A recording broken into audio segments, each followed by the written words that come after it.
안녕하세요. 여러분과 함께하는 자신만막 조경기술사 김은숙입니다. 너무 길어서 답을 못하는 것 같아요. 저도. 자, 오늘 우리가 어식강 우리나라의 섭지에 관한 내용을 하면서요. 환경보호에 관한 일을 잠깐 또 전체적으로 한번 아우르는 내용들을 한번 해볼 건데요. 우리가 마지막으로 우리가 섭지는요, 그 한 부분이죠. 환경부에서 하는 거. 그랬는데 그 마지막 다음에 할 거는요. 대기환경보존법이 또 남았어요. 대기환경보존법도 우리가 굉장히 할 게 많죠.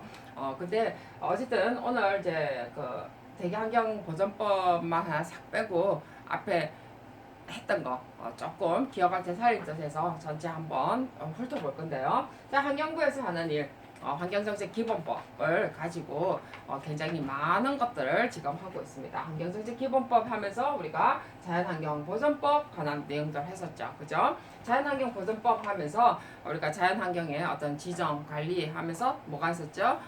우리가 잘 아는 거 일단은 그 뭐 휴식제, 휴식연제 뭐 지정하고 관리하는 거 있었고요. 그죠? 사업하면서 우리가 생태 뭐 자연도 하고 도시 생태 뭐 지도하는 거 있었고, 뭐 생태 지도 도시 생태 같은 경우는 시장이 한다고 그랬죠. 환경부에 제출하는 거 있었고요.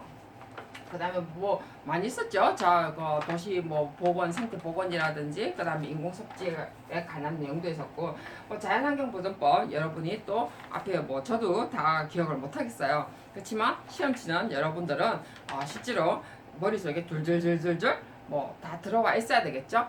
이런 것은 마지막 여러분들이 정리할 때 이런 부분들을 이런 식으로 정리를 한번 하셔야 돼요.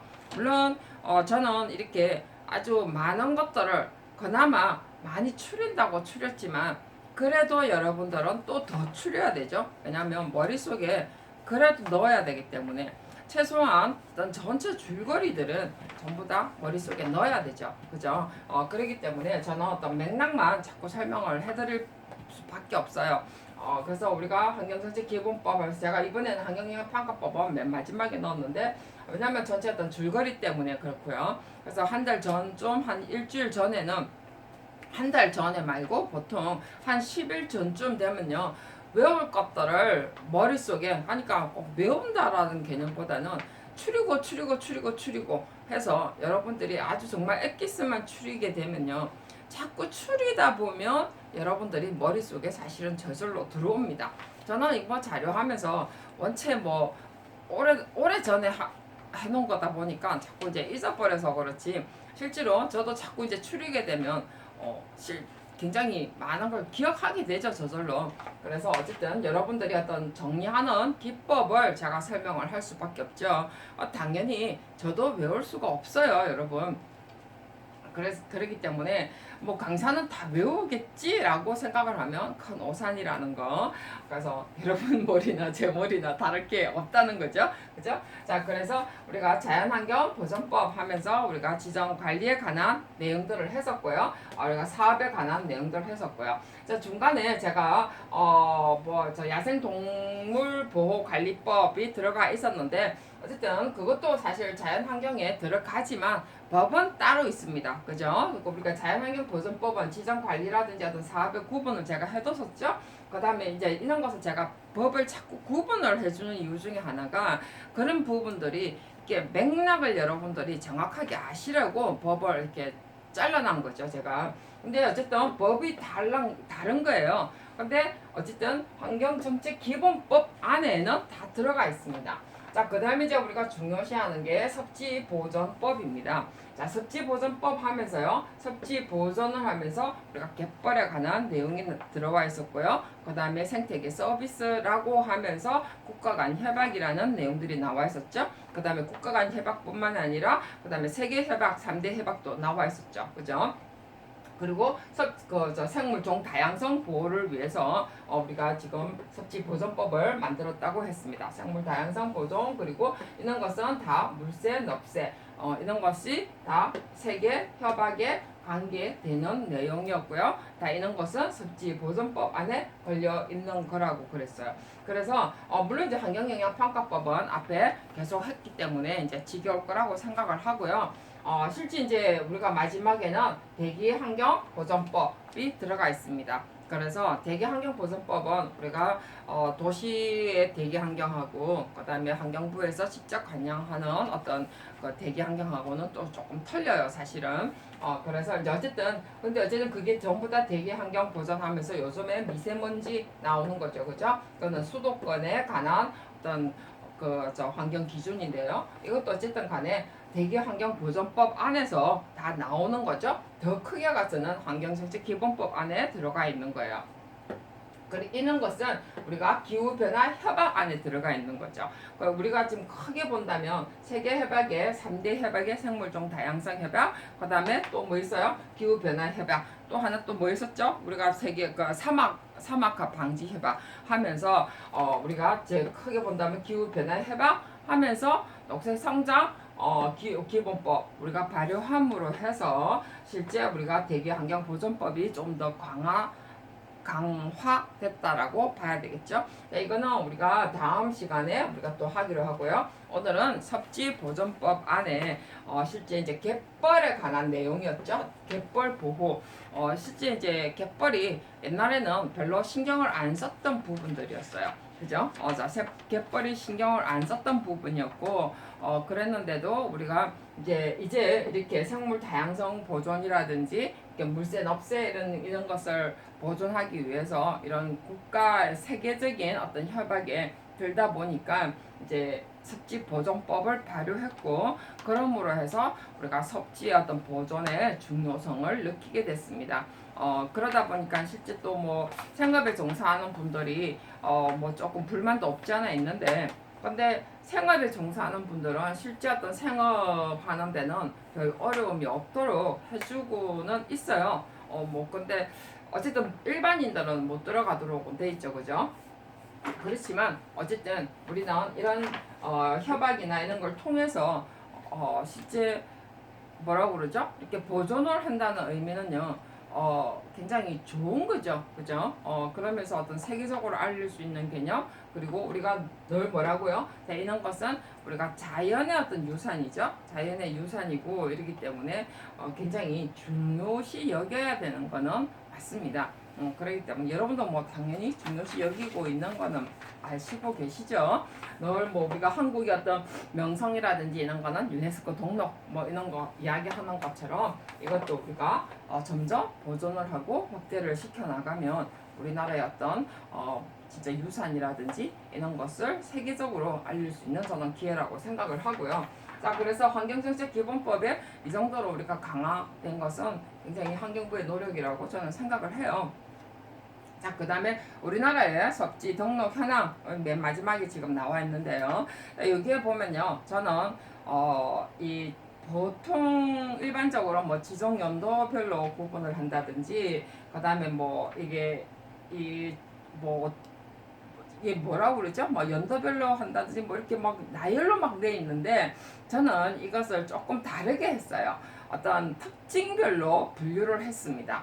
그죠? 그래서 저는 공부할 때 이걸 공통으로 묶는 방법을 많이 씁니다. 그래서 어떤 특징을 묶든지 아니면 지역별로 묶든지 그래서 그렇게 해야만이 그쪽에 어떠한 지역별로 묶었다면 그 지역의 생물군을 좀 더 알기 쉽도록 하는 방법이죠. 물론 저는 때로는 생물로도 지역별로도 묶기도 묶습니다. 왜냐하면 생물군을 묶어 놓으면 굉장히 생물종 다양성의 어떤 관계가 되기 때문에 그래서 여러분도 그렇게 한번 묶어 보시고요. 저는 이렇게 나눠놓은 것이 해안 사구는 사구끼리, 그 다음에 고청과 그 다음에 산지, 그 다음에 고산 습지, 그 다음에 하구, 자연늪 이래가지고 논 이래가지고 나눠놨어요. 근데 옛날에는 사실 이렇게 많지는 않았어요. 근데 점점 많아지죠. 그리고 요즘은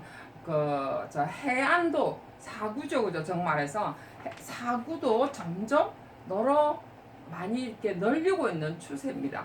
그래서 많이 훼손된 것은 어쩔 수 없는데 훼손 조금 덜 된 곳은 복원을 해가면서 보존도 하는 개념으로 가고 있어요. 그래서 우리가 이런 부분들을 그냥 내팽개치지 마시고 실제로 이게 적용해서 저는 할 일이라고 생각을 해요. 그래서 늘 이런 부분들 좀 더 신경을 많이 쓰는 바람에서 오늘 내용으로 들어가 보면요.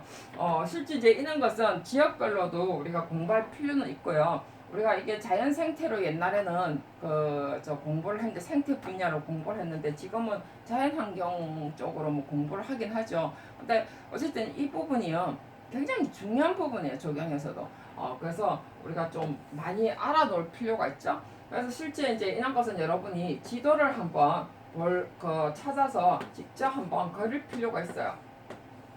제가 좀 잘 못 그리나요? 그림을 이렇게 그려보면은 우리가 고청 서번의 어떤 대암산 용역 강원 인제군 했을 때 요 위치라든지 그 다음에 우리가 뭐 산지 습지를 했을 때 우리가 어디 있나요? 장도 신안 장도는 여기 있죠, 그죠? 신안 장도 습지. 자, 장도 근데 신안 장도는요 말 그대로 이게 섬이 있거든요. 섬이 있는데 왜 우리가 이게 말 그대로 산지 습지로 구분이 되어 있느냐.